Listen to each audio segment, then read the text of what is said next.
Hello, everyone. Assalamu alaikum and welcome back. This is the second session on Shakespeare's Hamlet.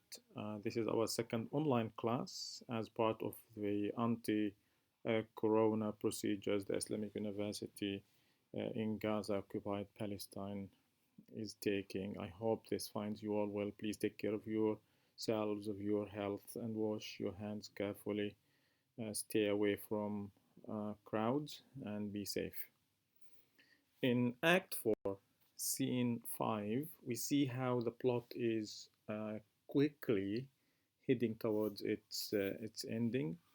We have four more scenes to go, two to complete this act, and two to complete Act 5, the last act of the whole play.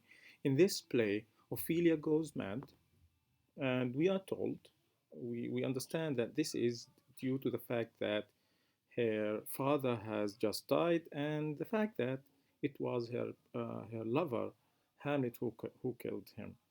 The queen is so distressed that she doesn't want to meet with Ophelia at the beginning, but then we'll see what happens. And also, the king is worried because this is something bad for himself, something bad for his reign, for his rule.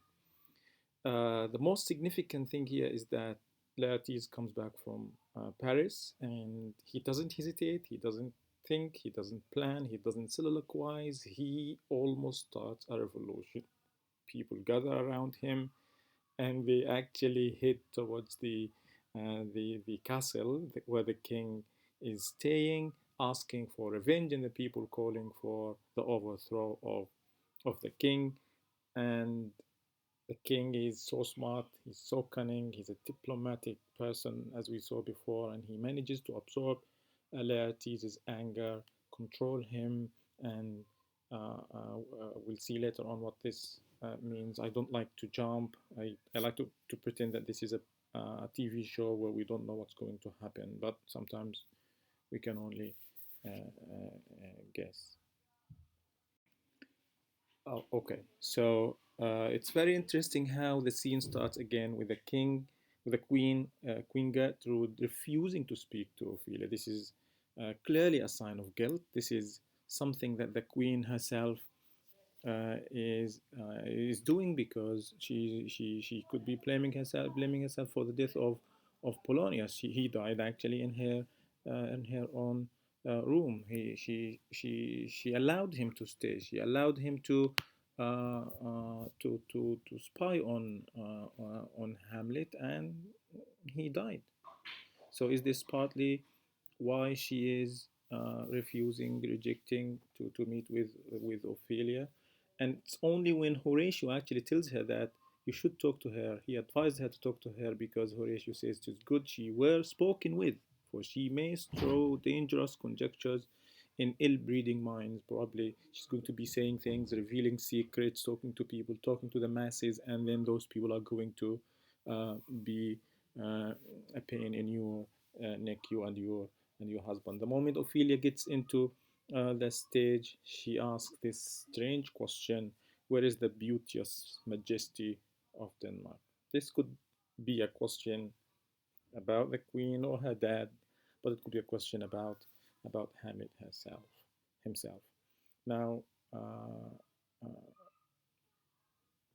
this shows how she is pained by the death of her father, and also how she is pained by Hamlet's lost love, and the fact that her lover is the killer of her father.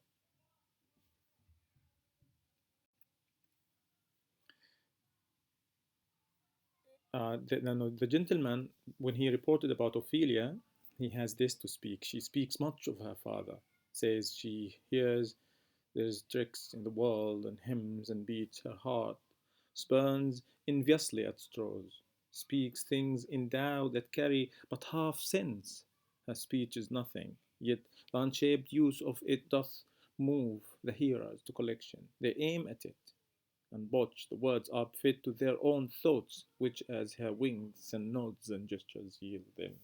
She's saying things that people are be using to their advantage to fit their own thoughts. The things she's saying have half half sense, as he says, and I find this very interesting. How this gentleman who doesn't Shakespeare is telling us that this man doesn't know much about what's going on in the court, and the fact that she was in love with that Ophelia was in love with Hamlet is basically something that was in the court. Probably not many people know about this outside. So he says she talks about uh, her father, and because later on we're going to see how she keeps using pronouns him, his, he, and sometimes we can tell that this is her father. Sometimes we can't tell whether she means her father or her uh, uh, her father or her former lover Hamlet. Now, if you focus on this tells us that Ophelia's language, her speech, doesn't make sense. Her actions and her reactions are all very strange, probably indicating her loss of sanity. And the queen, how now, Ophelia says. The queen talks to her carefully, cautiously, and Ophelia is not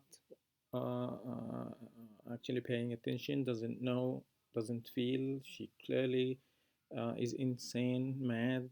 She doesn't reply to anybody's question, but she keeps talking, fluctuating between prose and verse.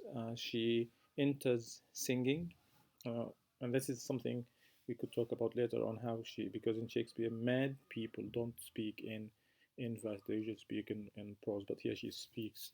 Probably she's recalling songs she has memorized as a child or something. In her songs, she speaks about, again, we'll talk about this in a bit, about death, about love, about sex, about marriage, about relationships. But when she says he's dead and gone, lady, he's dead and gone.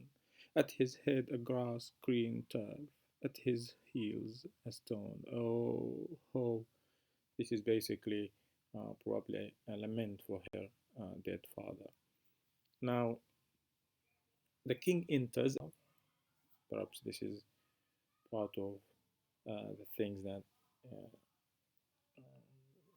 might be revealed here about how she feels towards Hamlet and the death of her father. Now, again, Ophelia continues. Again, she mentions some other references here. She talks about Saint Valentine's Day.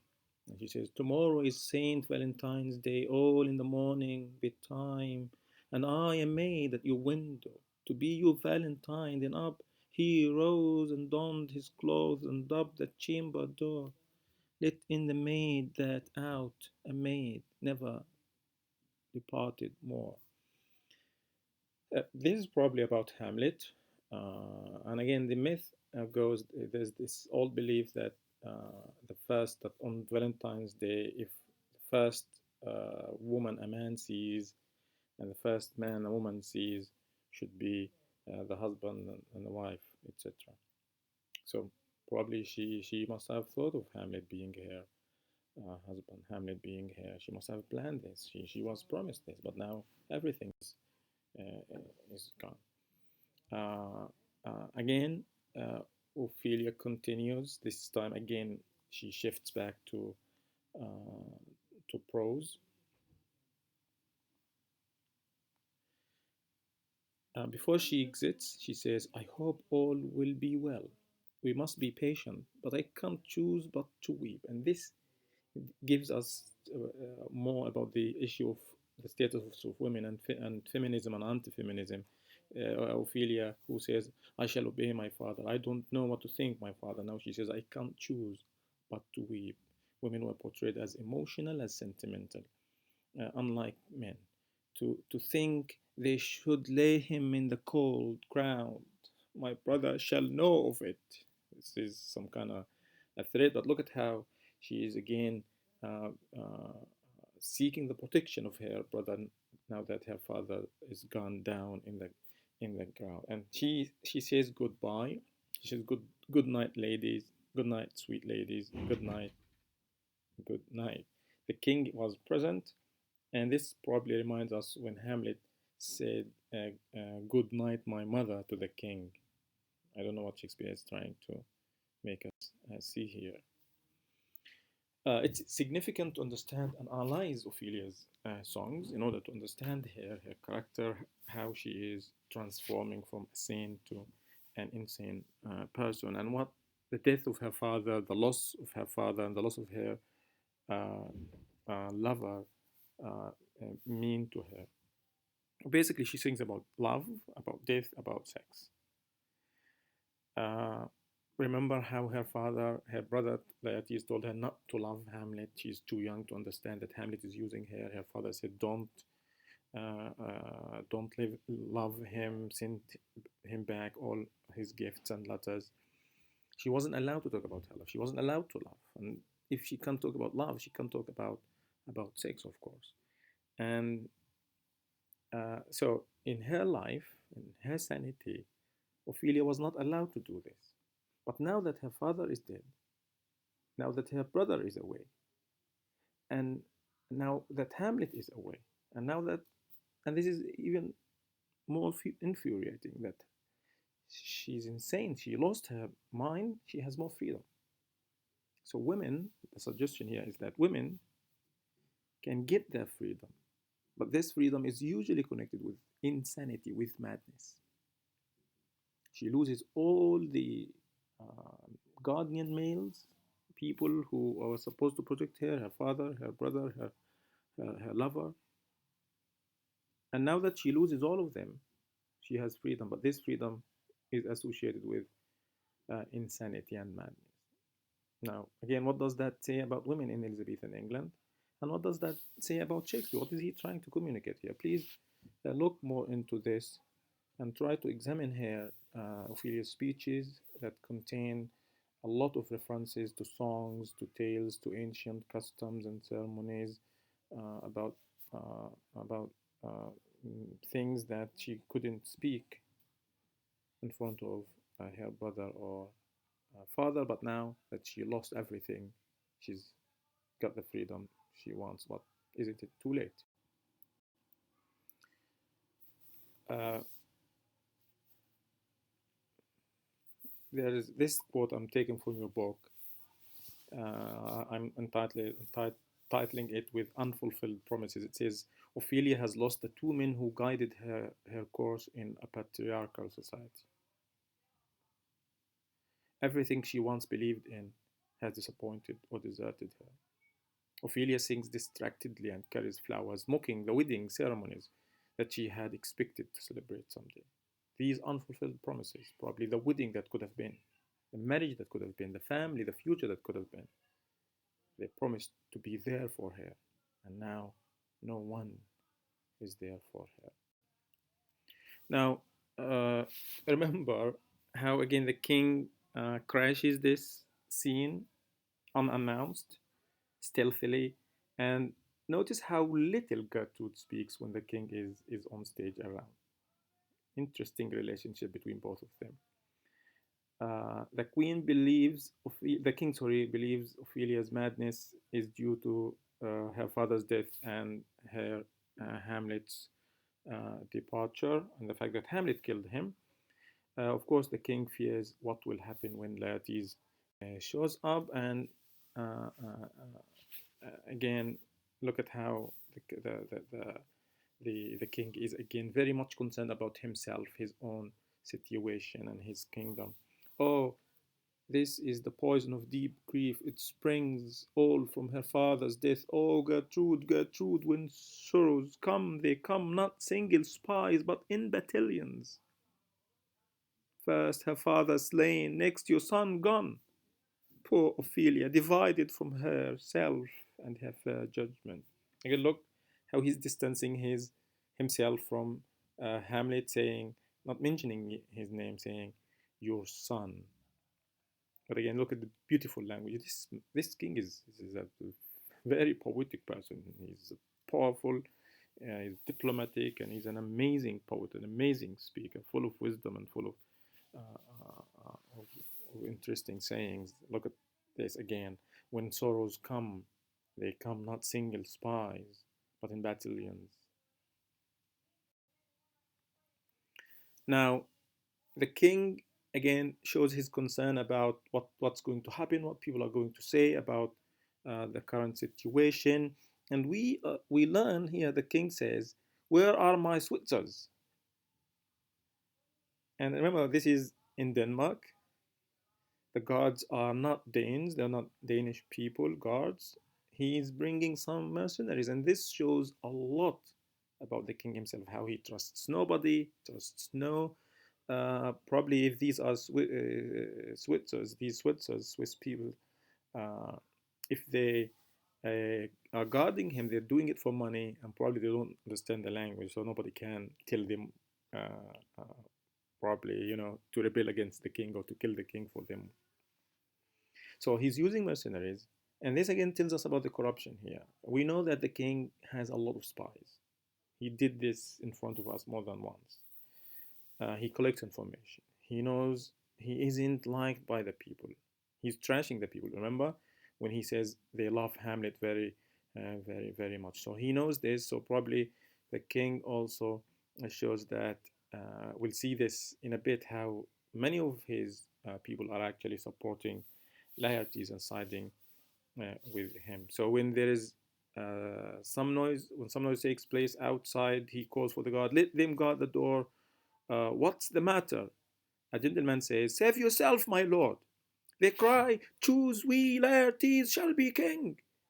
Caps, hands, and tongues applaud to the clouds. Laertes shall be king. Laertes king. That's very interesting again. So this is Laertes coming quickly. Remember, no plans, no soliloquies, no to be or not to be, no to sleep or not to sleep, no to whatever. He collects the people he knows.